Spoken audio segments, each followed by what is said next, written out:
Hello everyone! Today the Bookworms are going to continue reading James and the Giant Peach by Roald Dahl, illustrated by Quentin Blake. Let's get into the book! Chapter 12. James decided that this was most certainly not a time to be disagreeable, so he crossed the room to where the centipede was sitting and knelt down beside him. "Thank you so much," the centipede said. "You are very kind." "You have lots of boots," James murmured. "I have a lot of legs," the centipede answered proudly, "and a lot of feet, 100 to be exact." "There he goes again," the earthworm cried, speaking for the first time. "He simply cannot stop telling lies about his legs. He doesn't have anything like 100 of them. He's only got 42. The trouble is that most people don't bother to count them. They just take his word. And anyway, there's nothing marvelous, Centipede, about having a lot of legs." "Poor fellow," the centipede said, whispering in James's ear. "He's blind. He can't see how splendid I look." "In my opinion," the earthworm said, "the really marvelous thing is to have no legs at all and be able to walk just the same."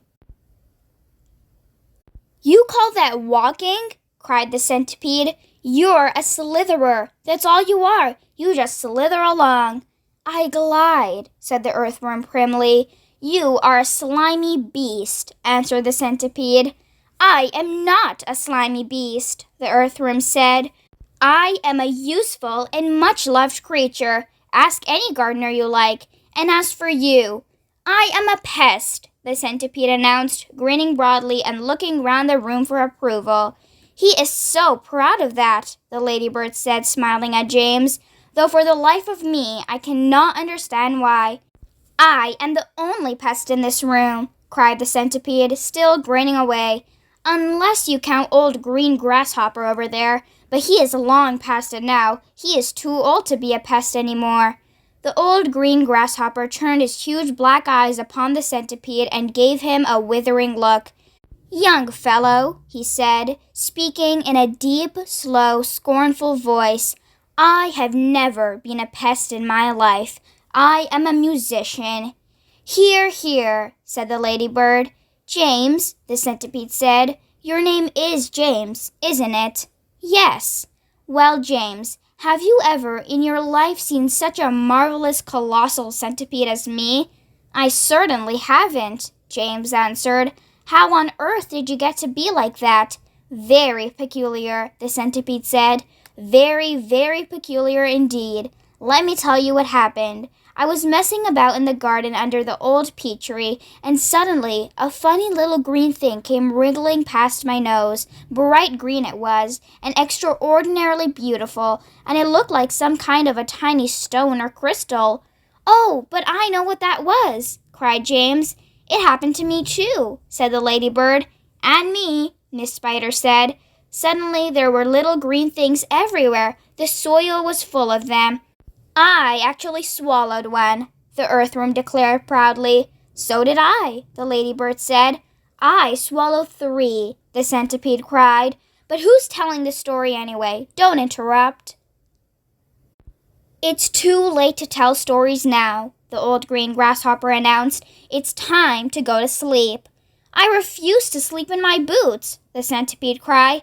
"How many more are there to come off, James?" "I think I've done about 20 so far," James told him. "Then that leaves only 80 to go," the centipede said. 22, not 80, shrieked the earthworm. "He's lying again." The centipede roared with laughter. "Stop pulling the earthworm's leg," the ladybird said. This sent the centipede into hysterics. "Pulling his leg?" he cried, wriggling with glee and pointing at the earthworm. "Which leg am I pulling? You tell me that." James decided that he rather liked the centipede. He was obviously a rascal, but what a change it was to hear somebody laughing once in a while. He had never heard Aunt Sponge or Aunt Spiker laughing aloud in all the time he had been with them. "We really must get some sleep," the old green grasshopper said. "We've got a tough day ahead of us tomorrow. So would you be kind enough, Miss Spider, to make the beds?" Chapter 13. A few minutes later, Miss Spider had made the first bed. It was hanging from the ceiling, suspended by a rope of threads at either end, so that actually it looked more like a hammock than a bed. But it was a magnificent affair, and the stuff that it was made of shimmered like silk in the pale light. "I do hope you'll find it comfortable," Miss Spider said to the old green grasshopper. "I made it as soft and silky as I possibly could. I spun it with gossamer. That's a much better quality thread than the one I used for my own web."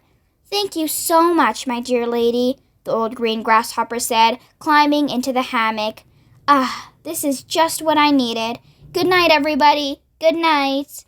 Then Miss Spider spun the next hammock, and the ladybird got in. After that, she spun a long one for the centipede and an even longer one for the earthworm. "And how do you like your bed?" she said to James when it came to his turn. "Hard or soft?" "I like it soft, thank you very much," James answered. "For goodness sake, stop staring round the room and get on with my boots," the centipede said. "You and I are never going to get any sleep at this rate. And kindly line them up neatly in pairs as you take them off. Don't just throw them over your shoulder." James worked away frantically on the centipede's boots. Each one had laces that had to be untied and loosened before it could be pulled off. And to make matters worse, all the laces were tied up in the most terrible, complicated knots that had to be unpicked with fingernails. It was just awful. It took about 2 hours. And by the time James had pulled off the last boot of all and had lined them up in a row on the floor, 21 pairs altogether, the centipede was fast asleep. "Wake up, centipede," whispered James, giving him a gentle dig in the stomach. "It's time for bed." "Thank you, my dear child," the centipede said, opening his eyes. Then he got down off the sofa and ambled across the room and crawled into his hammock. James got into his own hammock, and oh, how soft and comfortable it was, compared with the hard bare boards that his aunts had always made him sleep upon at home. "Lights out," said the centipede drowsily. Nothing happened. "Turn out the light," he called, raising his voice. James glanced round the room, wondering which of the others he might be talking to, but they were all asleep. The old green grasshopper was snoring loudly through his nose. The ladybird was making whistling noises as she breathed, and the worm was coiled up like a spring at one end of his hammock, wheezing and blowing through his open mouth. As for Miss Spider, she had made a lovely web for herself across one corner of the room, and James could see her crouching right in the very center of it, mumbling softly in her dreams. "I said, turn out the light," shouted the centipede angrily. "Are you talking to me?" James asked him. "Of course I'm not talking to you," the centipede answered. "That crazy glowworm has gone to sleep with her light on." For the first time since entering the room, James glanced up at the ceiling, and there he saw a most extraordinary sight. Something that looked like a gigantic fly without wings. It was at least 3 feet long, was standing upside down upon its 6 legs in the middle of the ceiling, and the tail end of the creature seemed to be literally on fire. A brilliant greenish light, as bright as the brightest electric bulb, was shining out of its tail and lighting up the whole room. "Is that a glowworm?" asked James, staring at the light. "It doesn't look like a worm of any sort to me." "Of course it's a glowworm," the centipede answered. "At least that's what she calls herself.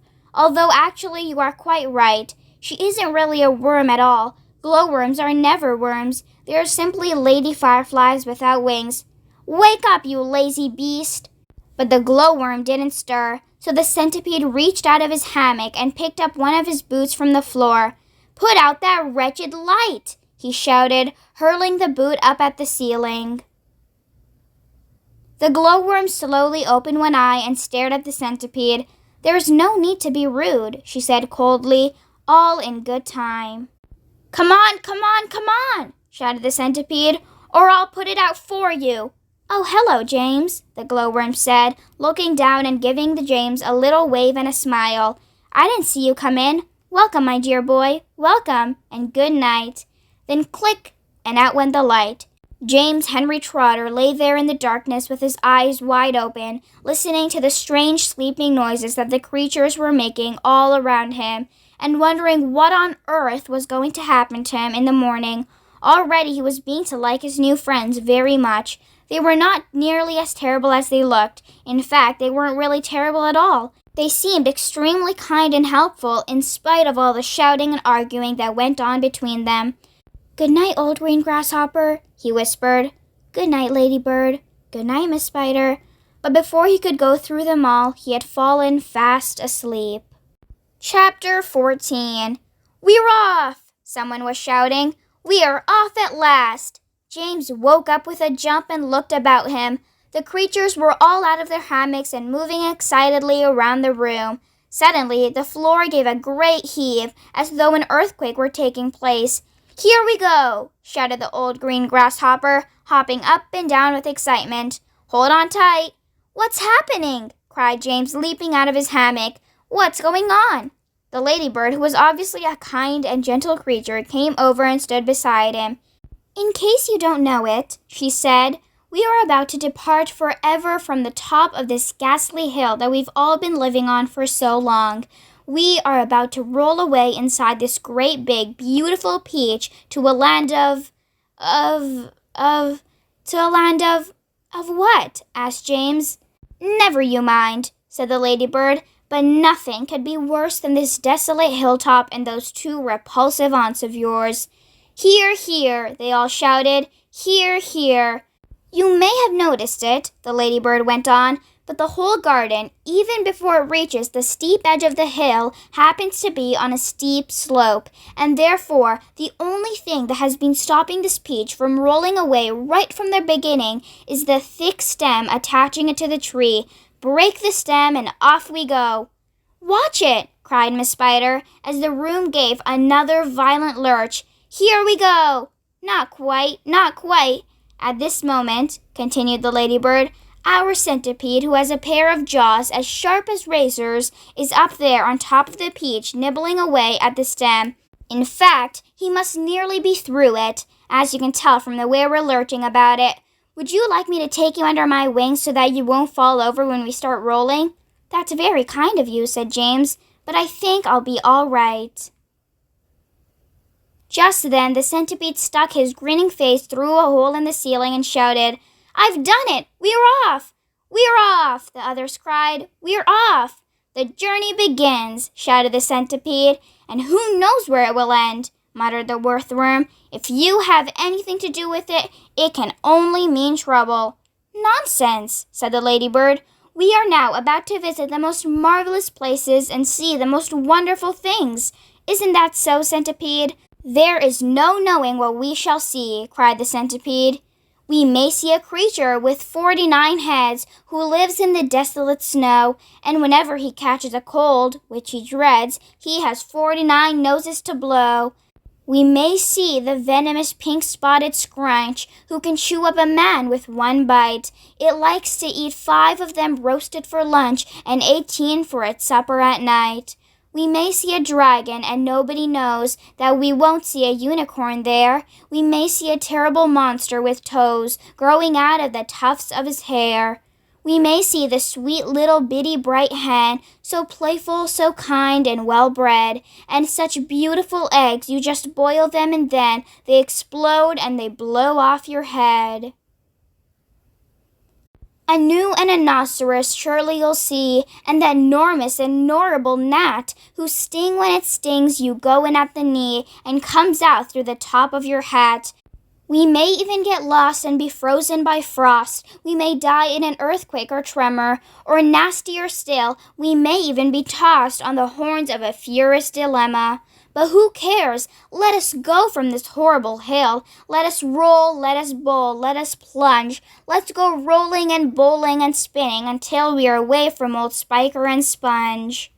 1 second later, slowly, insidiously, oh, most gently, the great peach started to lean forward and steal into motion.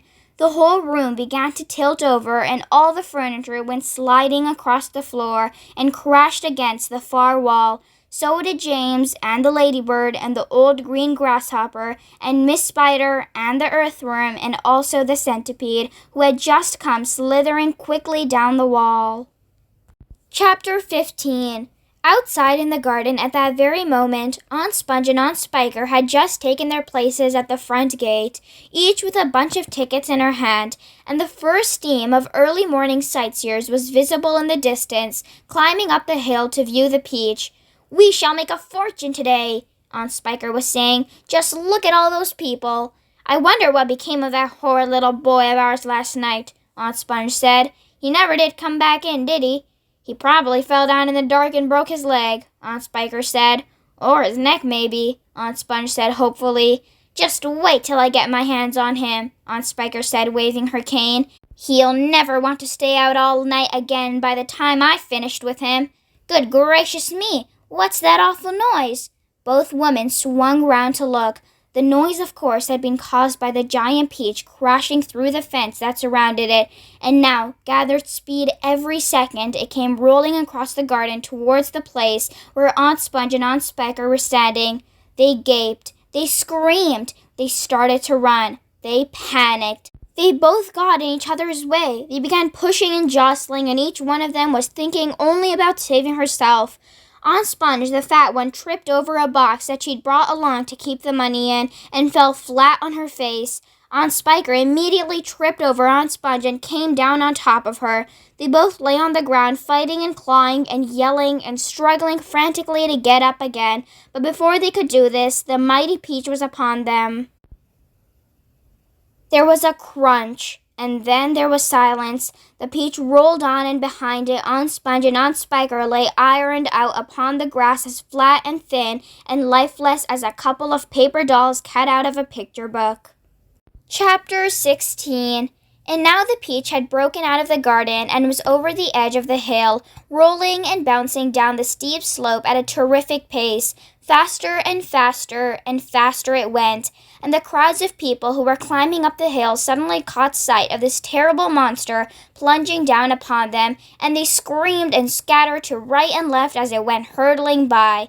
At the bottom of the hill, it charged across the road, knocking over a telegraph pole and flattening 2 parked cars as it went by. Then it rushed madly across about 20 fields, breaking down all the fences and hedges in its path. It went right through the middle of a herd of fine Jersey cows, and then through a flock of sheep, and then through a paddock full of horses, and then through a yard full of pigs, and soon the whole countryside was a seething mass of panic-stricken animals stampeding in all directions. The peach was still going at a tremendous speed with no sign of slowing down, and about a mile farther on it came to a village.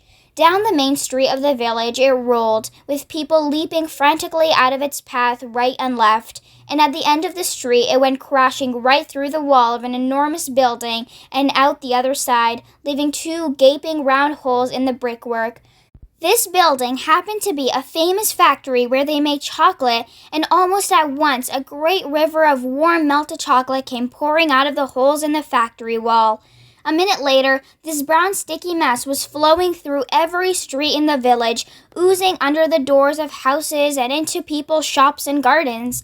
Children were wading in it up to their knees, and some were even trying to swim in it, and all of them were sucking it into their mouths in great greedy gulps and shrieking with joy. But the peach rushed on across the countryside, on and on and on, leaving a trail of destruction in its wake. Cowsheds, stables, pigsties, barns, bungalows, hayricks, anything that got in its way went toppling over like a ninepin. An old man sitting quietly beside a stream had his fishing rod whisked out of his hands as it went dashing by, and a woman called Daisy Antwhistle was standing so close to it as it passed that she had the skin taken off the tip of her long nose. Would it ever stop? Why should it? A round object will always keep on rolling as long as it is on a downhill slope, and in this case the land sloped downhill all the way until it reached the ocean. The same ocean that James had begged his aunts to be allowed to visit the day before. Well, perhaps he was going to visit it now. The peach was rushing closer and closer to it every second, and closer also to the towering white cliffs that came first. These cliffs are the most famous in the whole of England, and they are hundreds of feet high. Below them the sea is deep and cold and hungry. Many ships have been swallowed up and lost forever on this part of the coast, and all the men who were in them as well. The peach was now only 100 yards away from the cliff, now 50, now 20, now 10, now 5, and when it reached the edge of the cliff, it seemed to leap up into the sky and hang there suspended for a few seconds, still turning over and over in the air. Then it began to fall, down, down, down, down, down. Smack! It hit the water with a colossal splash and sank like a stone. But a few seconds later, up it came again, and this time, up it stayed, floating serenely upon the surface of the water. That's it for today, everyone. I hope you guys enjoyed. Don't forget to like, share, and subscribe, and join us tomorrow for the next part of this book. I'll see you guys next time. Bye!